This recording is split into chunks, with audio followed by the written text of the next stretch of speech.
तो कहानी की शुरुआत वहीं से होती है जहां से पिछला एपिसोड खत्म हुआ था।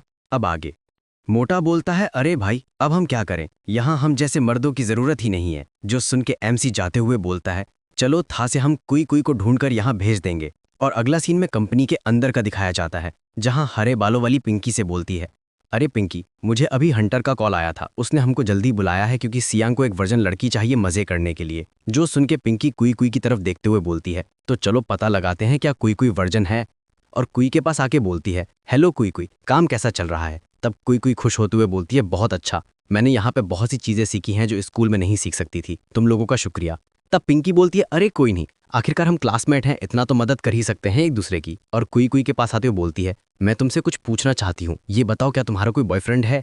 जो सुन के कुई कुई बोलती है, अरे नहीं नहीं, मेरा कोई नहीं है, पर तुम क्यों पूछ रही हो। तब हरे बालों वाली खुश होते हुए बोलती है, अरे वाह, फिर तो चलो हम तुमको बॉयफ्रेंड से मिलवाते हैं। जो सुन के कोई कोई बोलती है, अरे नहीं नहीं, मैं अभी काम करना चाहती हूँ और पैसे कमाना चाहती हूँ, तुम्हारा शुक्रिया। तब पिंकी बोलती है, अरे तुम काम करके कितना कमा लोगी, हम तुमको एक अमीर बॉयफ्रेंड से मिलवाएंगे, उसका थोड़ा पैसा भी तुम्हारे कई सालों की कमाई से ज्यादा होगा। और उसको पकड़ के लेके जाने लगते हैं। कोई कोई बोलती है, पर इसकी कोई जरूरत नहीं है। पर पिंकी बोलती है, अरे एक बार चलो तो, अगर तुमको पसंद नहीं है तो मना कर देना। और अगले सीन में हमें एक बड़ी बिल्डिंग दिखाई जाती है जहां दोनों उसे लेके आ गए थे। कोई अभी भी मना कर रही थी कि मुझे भी डेट पे नहीं जाना।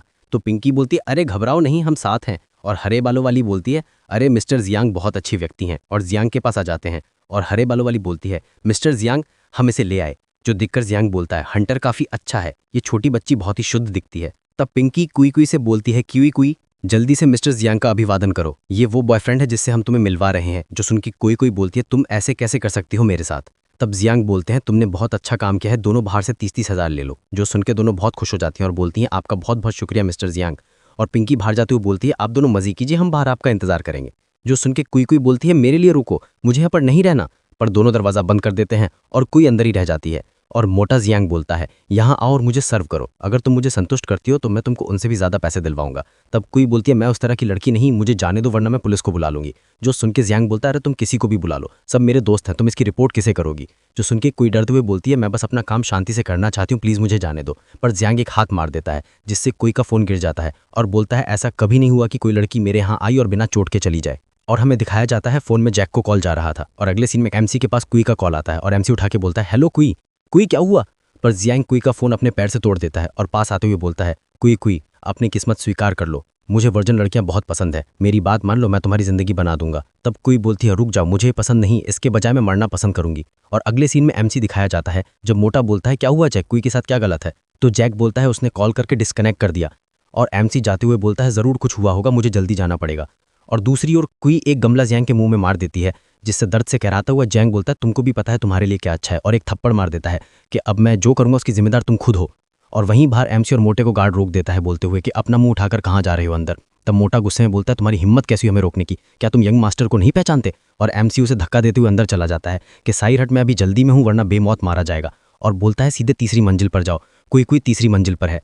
तब गार्ड आके बोलता है, आप जरूर मिस्टर जियांग के बेटे होंगे ना, मिस्टर जियांग ने आदेश दिया था कि वह महत्वपूर्ण काम संभाल रहे हैं और उन्हें कोई भी परेशान नहीं कर सकता, रुक जाइए। तब एमसी बोलता है, वो मेरा पिता नहीं बल्कि मैं उसका बाप हूँ, मुझे इंतजार करने की जरूरत नहीं है।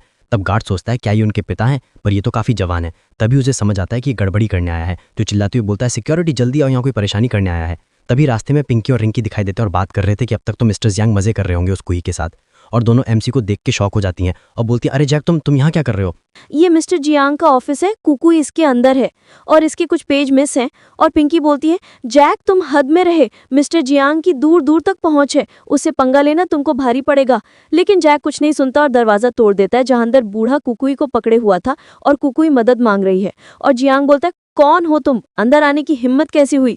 तब एमसी बोलता है, बूढ़े जल्दी से कुकुई को छोड़ दो वरना ऐसी हालत करूंगा कि तेरी मरी हुई नानी याद आ जाएगी। तब जियांग उंगली करते हुए बोलता है, अरे बच्चे, क्या तुझे पता है तू किसके सामने बोल रहा है और तू अभी कहाँ खड़ा है। तब एमसी उसकी उंगली पकड़ के मोड़ देता है और बोलता है, हर जगह उंगली करना अच्छी बात नहीं वरना आपकी उंगली टूट भी सकती है। जिससे दर्द में चिल्लाते हुए जियांग बोलता है, कोई सिक्योरिटी को बुलाओ और इसको सबक सिखाओ। तब एमसी उसके पेट में एक लात मार देता है कि भाड़ में जा बूढ़े, तेरी उम्र ऊपर पोता पोती खिलने की है और तू तो यहाँ लड़कियों के साथ मजे करना चाहता है और कुकुई के पास आते हुए बोलता है क्या तुम ठीक हो। जो सुन के कुकुई बोलती है हाँ मैं ठीक हूँ, पर अगर तुम नहीं आते समय पे तो मैं तो किसी को मुंह दिखाने लायक नहीं रहती। तब सिक्योरिटी आते हुए बोलती है कौन है जो यहाँ परेशानी पैदा कर रहा है। तब जियांग बोलता है मुंह क्या देख रहे हो, उन दोनों को मार दो, क्या तुम्हें इतना भी समझ नहीं आता कौन है तेरा बॉस।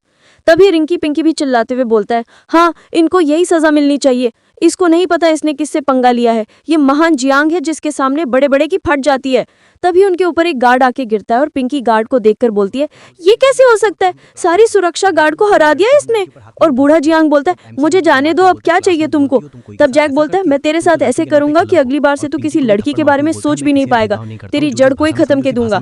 और उसके गोटों पर मार देता है कि ना रहेगा बांस ना बजेगी बांसुरी, और वहां से चला जाता है और लड़कियों के पास आ जाता है और दोनों को गुस्से में देखते हुए बोलता है अब तुम दोनों की बारी। तब दोनों डरते हुए बोलते हैं अरे नहीं नहीं ऐसा मत करो, हम तो क्लासमेट है। और रिंकी बोलती है हम लड़कियां हैं, तुम लड़कियों पर हाथ नहीं उठा सकते हो। तब एमसी रिंकी को मारते हुए बोलता है क्लासमेट बोलती हो तुम कुकुई के साथ ऐसा करती हो, तुम तो लड़कियों के नाम पर कलंक हो। और पिंकी को भी थप्पड़ मारते हुए बोलता है मैं किसी में भेदभाव नहीं करता हूँ, जो जिस भाषा में समझे उसी भाषा में समझाता हूँ।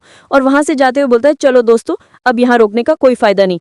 और पिंकी जियांग को संभालते हुए बोलती अरे मिस्टर जियांग क्या आप ठीक हैं, हम अभी पुलिस को कॉल करते हैं। ये सुन के जियांग पिंकी को थप्पड़ मार देता और बोलता है पुलिस को बुलाऊं, क्या तुम मेरी इज्जत का मजाक बनाना चाहती हो, इसका बदला मैं खुद से लूंगा, अभी जल्दी मुझे हॉस्पिटल ले चलो। और किसी को फोन करके बोलता है मुझे एक बच्चे को खत्म करना है, इसमें तुम्हारी मदद चाहिए, चाहे कुछ भी हो मुझे वो मुर्दा चाहिए।